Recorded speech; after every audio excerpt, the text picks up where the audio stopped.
колонијално и беше и само.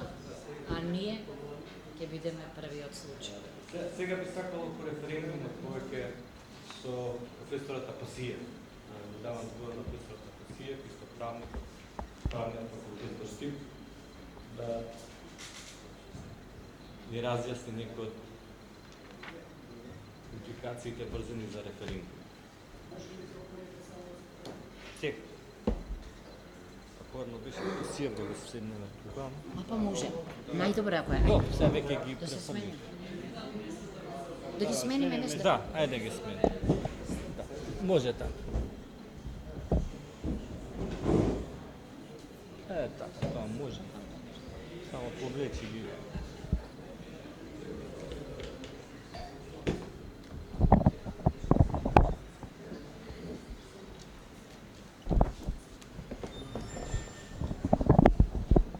Добро, ви благодарам. Мојата дискусија ќе биде во овие 15 на минути насочена главно кон ратификацијата и кон референдумот на кој што е ставен овој преспански договор и ќе се обидам преку, бидејќи правото е занает, кој што се однесува на не е наука, туку е занает, на субсумирање на поведение под правна норма. Тука се гледа правничкиот занает и кога треба тоа да го направите, вие навистина се чувствувате како комарец на нудистичка плажа. Не знаете од кај да почнете со апење, од има толку живо место. Значи, нема процедура, нема форма, нема членче, нема ставче што не е прекршено. Првиот дел ќе го насочам само така, протоколарно да ги споменам, суштинскиот дел ќе ми биде на второто, а тоа е на референдум. Значи, прво, според современите мешовити парламентарни системи, председателот е доминус господар во меѓународното право, тој ја представува и застапува државата. Ние имаме бицефална извршна власт помеѓу, не случајно во компаративното уставно право тој се именува како шеф на држава или како татко на нацијата. Тој има ексклузивна уставна надлежност, ексконституционалист по сила на устав да склучува меѓународни договори согласно нашиот член 119. Владата може, но само во 22 ресорни наведени области, кои што се по принцип на затворена листа, numerus clausus, бидејќи законодавецот при нормирање има неколку методи. Екземпларно ви наведува, описно и најстрикниот метод, stricti juris, е numerus clausus. Затворена листа, нема тука толкување, броите. Има 22 области во кои што владата може да склучува договори. Тоа се обично овие ресурси, образование, наука, култура, спорт, енергетика и така натаму. Сега, нашиве овие правници, подучени од овие американци каде што се склучуваат договори, бидејќи да сакаат, не можат така да се гледа англосаксонска номотехника во договорот, употребиле метод кој што ние правниците го викаме fraudem leges, односно изигрување на правото или извртување на законите или злоупотреба на правото. Употребиле еден melting pot пристап каде што покрај овие 22 области од кои дел се опфатени, особено во делот 2 и делот 3 на договорот, делот 1 го потпикнале каде што е инхерентно надлежност на председателот во овие други области, го замаскирале и така ни го продаваат. За да ви објаснам што е fraudem leges, Цицерон, мислам дека во De Officiis во списот дава еден убав пример кога еден хеленски војсководец, спартанец мислам дека бил, склучил договор со непријателот на примирје од 30 дена. И тој им ги пустошил, вели, по лињата ноќе, оти нели склучил договор од 30 дена, а не од 30 ноки. Тоа се обидуваат сега нас да ни го направат. Значи, тоа се обидуваат преку овој melting pot пристап. Да спопикаат надлежност која не е владина јурисдикција во договор кој е инхерентно председателски. Следно е тоа што министерот за надворешни работи сторил ultra vires акт, се нарекува во право. Пречекорување на службена положба и овластување, дури со елементи на кривично дело против државата, а тоа е дојдување во положба на зависност и подчинетост кон странска држава. Членот 15 од Законот за склучување, ратификација и извршување на меѓународни договори, донесен е во време на Глигоров, 98 година, предвидува дека доколку друг склучува договор во име, треба да има мандатум специјале, специјално дадено полномошно, значи писмен акт да постои во кој што председателот го овластува, дали е министер, дали е некој друг чиновник, да склучува договор во негово име. Такво нешто нема.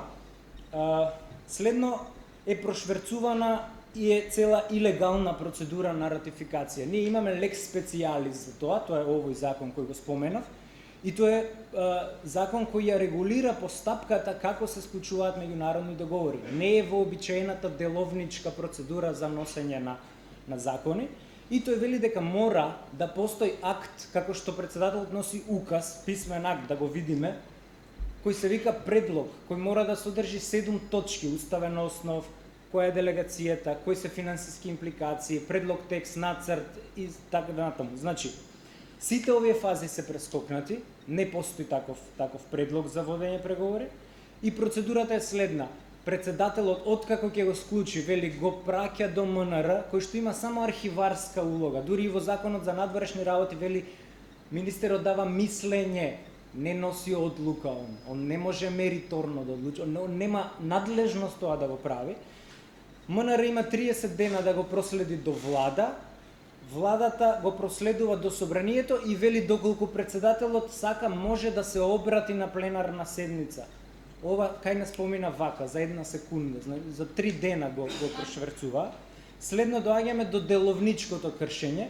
Деловничкото кршење е ваква итна не баре војна се случи, значи во воена состојба вака може да се носат вакви закони. Прво се употреби скратена постапка, колку за да ви појаснам, во правото скратена постапка во таа легислативна процедура користиме за несложени и необемни закони. Например, имало грешка, се увидело, па не треба да се чека цела процедура, па по итна постапка ќе донесеме. Ова значи уставен инженеринг по итна постапка, толку име, значи го сметаат како некое небитно прашање и следно се злоупотреби европското знаменце дадено во деловникот, кој што стриктно вели дека кога се носат закони со кои се хармонизира нашето законодавство со европското, може да се стави европско знаменце, но мора да се наведе директивата по која се хармонизира. Во случајов нема такава. Нема директива која вели вие треба да се самоукинете. И затоа тие го прошверцуваа преку комисија за европски прашања, каде што имате кадар од ДУИ, а заобиколија 3 матични комисии кои мораше да го разгледуваат овој договор. Тоа е комисијата за надворешни работи, комисијата за уставни прашања, бидејќи се предвидува уставен инженеринг, и комисијата за финансирање и буџет, бидејќи има енормно скапи постапки потоа во фаза на имплементација. Само личните карти да ги смените е милионска сума. Не знам, само возачките, само таблиците, па називи на институции, пасоши и така натаму. И доаѓаме до последното од овој прв дел, тоа е правните пречки или зошто договорот е правна фикција, зошто тој не може да профункционира и е клинички мртов, затоа што е апсолутно ништовно правно дело, или ние велиме неготија ирита, непостоечко е.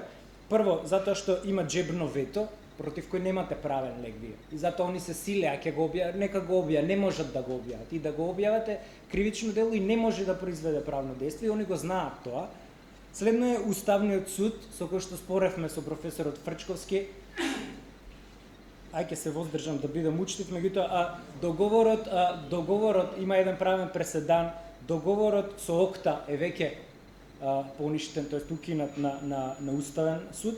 Значи во нашето право имате 3 извори на право, тоа е Устав, меѓународни договори, ратификувани вели во согласност со Уставот и закони. Значи вака се по хиерархија. Устав, па меѓународен договор, па закон. Со закон не можете да смените меѓународен договор, откако сте го ратификували. Но меѓународниот договор мора да е во согласност со Уставот. И по тој основ ја црпи Уставниот суд надлежноста. Во време на Тодор Џунов е донесена таа одлука. Тој вели да го и формално и материјално оценува законот. Следно е цензусот на референдумот, сега ќе зборам, бидејќи е суштинско и деликатно правничко прашање тоа. Потоа е двотретинското мнозинство кој го немаат и еден најголемата опасност според мене каде стои, тоа е трипетинското мнозинство по членот 28 од грчкиот устав за кој што веќе има најави во Грција дека ќе го применуваат. Тоа значи 180 од 300 пратеници, Ципрас има помалку од 150, така што видете ја правната квака во која ние можеме да се фатиме. Да промениме устав, еве, и да ги купат 10 пратеници од ВМРО, ќе промениме устав, и доаѓате во Грција и тие не го ратификуваат и вие останувате, што би рекол Ристо Вртев, со смркнати гаки и опинок во глава.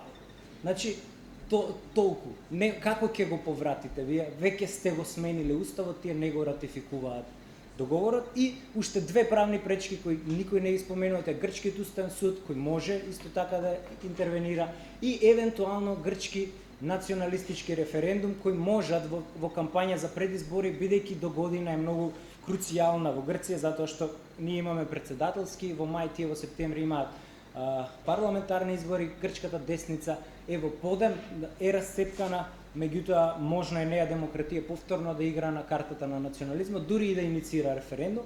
И тоа се правните 6-7 правни пречки поради кои тој не може да профункционира. И пазите, ние сме уште кај првата, уште сме кај джебното вето, а другите се посмртоносни понатаму. И сега доаѓаме до клучното прашање, тоа е прашањето на референдумот. Ќе се задржам на два аспекти, на материјалниот и на формалниот аспект на одлуката за распишување. Побитен е според мене материјалниот, според кој Уставниот суд се надевам да го поништи, да постапи слично како португалскиот. Значи, прво, ние не знаеме каков вид референдум распиша собранието, за да ги цениме правните последици од него. Кој е ефектот, која е правната природа. Нашиот закон за референдум, како специјален закон, познава 5 поделби на референдумот. И сега тука е многу деликатно да ги разграничиме, бидејќи често и во секојдневниот говор ги грешиме, задолжителен, консултативен, облигаторен и така натаму. Прво, од договорот се дознава само за два подвида на референдум кој е распишен. Прво, дека е државен референдум, значи дека не е локален, како овие општински во Босилово, сега што имаше во Дојран за овие рудници, значи дека е државен на ниво на држава, тоа го знаеме од одлуката на собрание. И второ, дека е консултативен, дека одлуката не мора да се почитува. Значи, според мериторност, само тие две ги знаеме. Другите две ние не ги знаеме, а морало да ги знаеме. Прво, според обврската за распишување, референдумите се делат на облигаторен и факултативен. Нашиот устав предвидува само 3 случаи на облигаторен референдум. Тоа е при промена на граница, го спомна професорката, пристапување во сојуз или заедница со други држави или нивно истапување, и кога тоа ќе го побараат 150.000 избирачи. Тогаш собранието нема сакам, неќам, мора да распише референдум. И следното, а тоа е според временскиот момент, што е многу битно. Тука се гледа суштинската грешка на доносителот на одлуката, односно на собранието и на нивните слаби стратегиски подковани правници.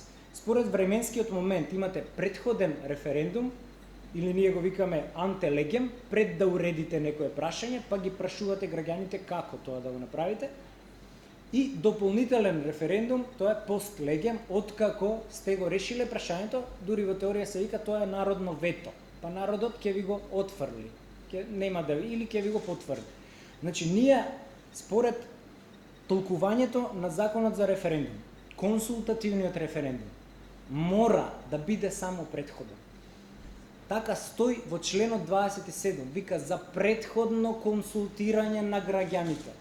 Дури погоре во членот 24 вели за склучување на меѓународен договор владата може, тоест собранието може да распише, бидејќи од поширок интерес. Значи, не може тука да ни толкуваат дека ако нема одлука, бидејќи е дополнителен вели референдумот, демек има договор, па вие ако не го потврдите, он ќе си остане во сила. Не може да остане нешто што не постои во сила, бидејќи референдумот е предходен и консултативен да е, тој е предходен. Тој не може да биде дополнителен според нашето позитивно право. И дури овој референдум има елементи на арбитражен референдум, се нарекува во теорија. Тоа е референдум кога го имате судир помеѓу две власти, во случајов тоа е двете глави на извршната власт. Председателот кој одбива да потпише и владата која го предлага како договор. Значи, во тој случај, дури народот е тој кој пресудува на така наречен арбитражен референдум кој е во право. Доколку народот не одлучи за, тогаш договорот не може да профункционира. Следната утка која што е целосно направена и со која што законодавецот сам се матираше, е тоа што според нашиот член 120 не постои консултативен референдум за сојузување. Тој референдум мора да биде задолжителен. Значи, тој е уставно пропишан како облигаторен, тој морате да го распишете, нема сакам или неќам.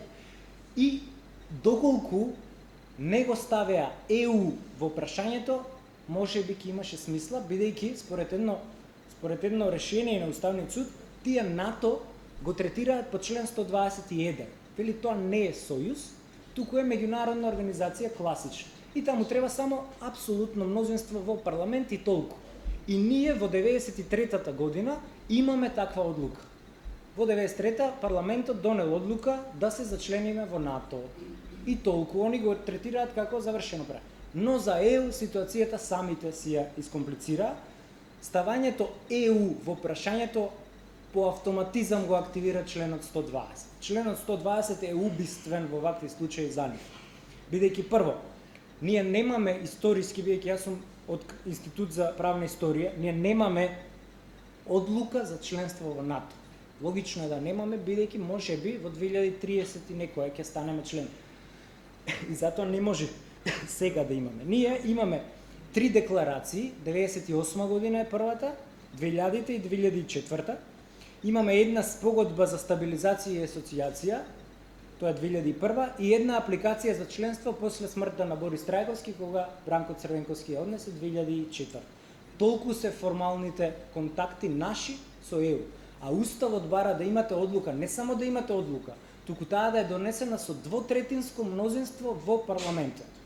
Тоа е првото, кое што не може, кое што го нема. Следното е, и ова не е ништо ново, бидејќи дел од суверенитетот вие пренесувате на таа реална унија. Значи, тоа е, веќе има федеративни елементи во Европска унија и нели ние спориме дали конфедерација, меѓутоа е сојуз или заедница. Сега, досега имало 17 референдуми на земји членки кои влегувале во унијата. 17. Има 3 обратни. Некои излегувале, например Норвешка, имате негативен референдум, неќе да влезе во Европска унија. Гренланд излезе и Брекзит. Значи имате и обратни се. Значи се е на референдум баш поради важноста на прашањето. Сега, со активација на членот 120, прашањето на цензусот останува исто. Се бара 910.000 од 1.800.000 на пола 907.000.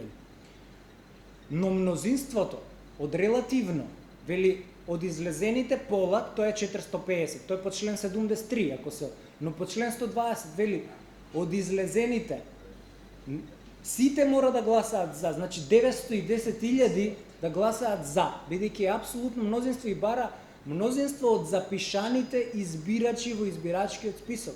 Тоа значи и да помине референдумов. Со 450, како што нема одлука, за одлука по устав треба 907.000 гласови, не излезени. Може да излезат милиони, 907.000 гласови. И последното е тоа што тука се наполно негира концептот на граѓански суверенитет или народен суверенитет преку методот на директна демократија. Тој метод е појак од методот на индиректна демократија. Бидејќи по устав кај нас граѓаните се суверенот, не собранието. Значи граѓаните веќе еднаш утврдиле како ќе им се вика државата. Таа ќе се вика Македонија. За да утврдат уште еднаш како ќе им се, и тоа во правото е рес јудиката, пресудена работа, најмокно, дури и закон да сменат, кога имате ја пресуда од суд, пресудена работа, дури и законот да го сменат, пресудата ви важи, ако го смени. Толку е јак тој принцип.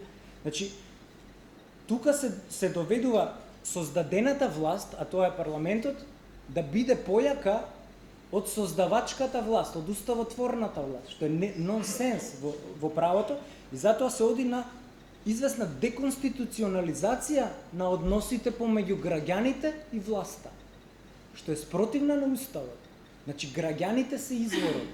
Не можете вие да кажете ако вие не одлучите, ние ќе одлучиме. Бидејќи референдумот ги има трите елементи кои што ние во теорија ги викаме империум, потестас и аукторитас. Значи тоа е остварување на власт. Референдумот не е анкета. Значи вие мериторно одлучувате кога ќе дојдете на референдум. Потоа имате електорална моќ на конечна и врховна инстанца.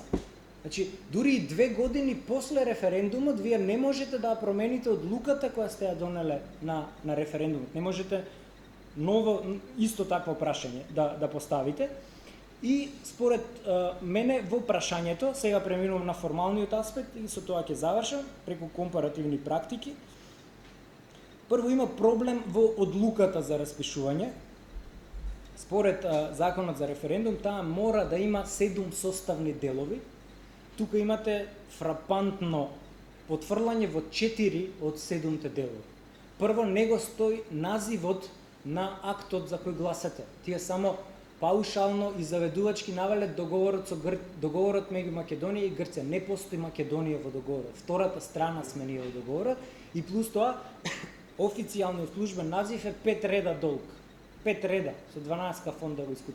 Конечна спогодба за решавање на разликите во резолуцијата да биде престанок на важноста и ќе се заборави. Значи толку е долг. Значи во називот на прописот ние не знаеме за што гласа.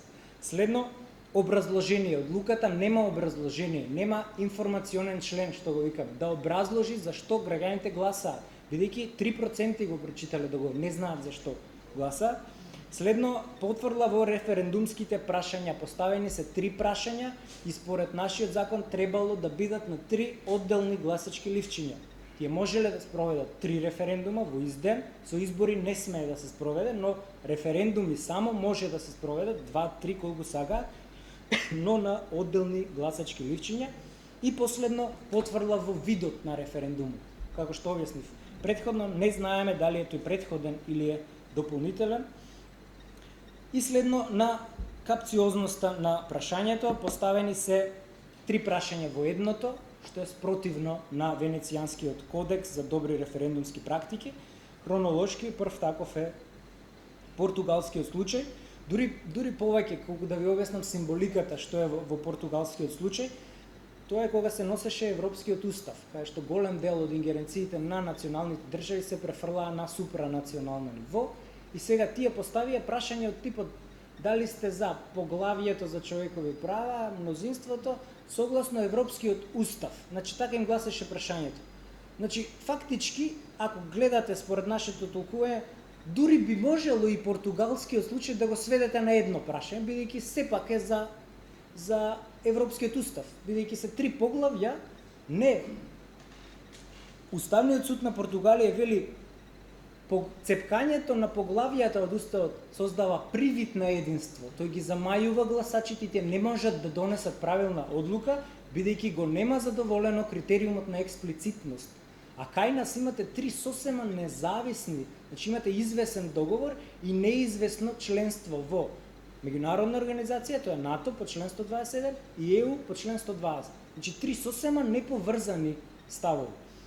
Венецијанскиот кодекс тој е донесен 2007, го предлага така наречениот троен тест за единство. Ако не знаете што е нејасно прашање, гледајте дали ќе го положи прашањето овој тест на единство. Нашиот случај паѓа на сите 3. Прво е единство на форма. Вели, прашањето да не е проста текстуална комбинација. Кај нас е баш тоа. Проста текстуална комбинација на неповрзани работи. Следно, да има единство на содржината. На англиски го користи терминот intrinsic link, значи суштинска поврзаност помеѓу овие процеси. Не постои суштинска поврзаност, бидејќи не постојат евроатлантски интеграции. Постојат европски и постојат атлантски. Постојат 7 земји кои се членки на ЕУ, ама не се членки на НАТО. Значи не е тоа врзано, па вие да мора да станете и во едната и во другата организација. И третото, тоа е единство на хиерархија, што е многу битно, особено за нашиот уставен суд, може по овој основ да ја укине оваа одлука, а тоа е вели да е предвидена иста правна процедура за имплементација на резултатот. Веќе видовме дека кај нас не е иста правна процедура. Членот 120 е ригиден, членот 121 е пофлексибилен. и мнозинството е различно, и процедурата е различна. И последно, со тоа ќе завршам, тоа е нелегалната владина кампања. Значи, според Венецијанскиот кодекс, имате две забрани. Забрана за употреба на јавни фондови во кампања, може партиите, но не може државата или општините, и забрана за влијание врз исходот, односно, се вели дословно, не сме јавната власт да води прекумерна и еднострана кампања. Не може да води кампања за. Може да води информативно, да го објаснува, но не може да агитира. Можат партиите, не можат властите. И сега доаѓаме до еден апсурден случај, каде што ДИК се става во улога на законотворец. Имено, членот од Законот за референдум вели, се што не е предвидено во законов, субсидијарно ќе се применува Законот за избор на пратеници. Тогаш така било, во 98 бидејќи сме немали изборен. Во меѓувреме, изборниот законник го укинува Законот за избор на пратеници и сега ДИК вели, чим нема закон, ние сме законодавци. Ние ќе кажеме како ќе биде. И вели, забрането е партиите да наблюдуваат. Ќе наблюдува МОСТ, например, а во исто време МОСТ добива пари од Европска Унија за да агитира за референдум. И они можат да наблюдуваат, али партиите не можат, вели, да наблюдуваат. И вели, наместо неутралност, која што е предвидена во овој Венецијански кодекс, тој ја фаворизира улогата на распишувачот, вели, на овластениот предлагач и вели, во саат време 9 минути ќе му се отстапат само на овој кој го распишува референдумот. Тоа значи фаворизирачка улога на власта во јавната кампања, што е спротивно на европските практики, и имате тотална медиумска корупција. Значи милионски суми преку разни фондови, меѓународни организации и слично се влеани во оваа медиумска корупција, што на уредници, што на редакции, што на колумнисти за агитација за референдумот. И вие од брейнсторминг, кога го сформирале прашањето, така им дошло убаво да нафрлаат идеи, тоа е на Пендаровски 100% таа идеја. И доаѓате до брейнвошингот и тука го завршува. Значи, тука имате брейнсторм и ќе ви го исперат мозокот преку тотална медиумска корупција и затоа тврдам дека бојкотот е единствениот механизам на самоодбрана во оваа каша попара ситуација, затоа што согласно Венецијанскиот кодекс се знае дефиниција има, дефиниција на латински definis, да ограничиш, нема тука да толкуваш, дефинираш. Дефиниција што е неуспешен референдум. Неуспешен референдум е да нема цензус. Толку. Нема цензус, нема одлука, нема договор.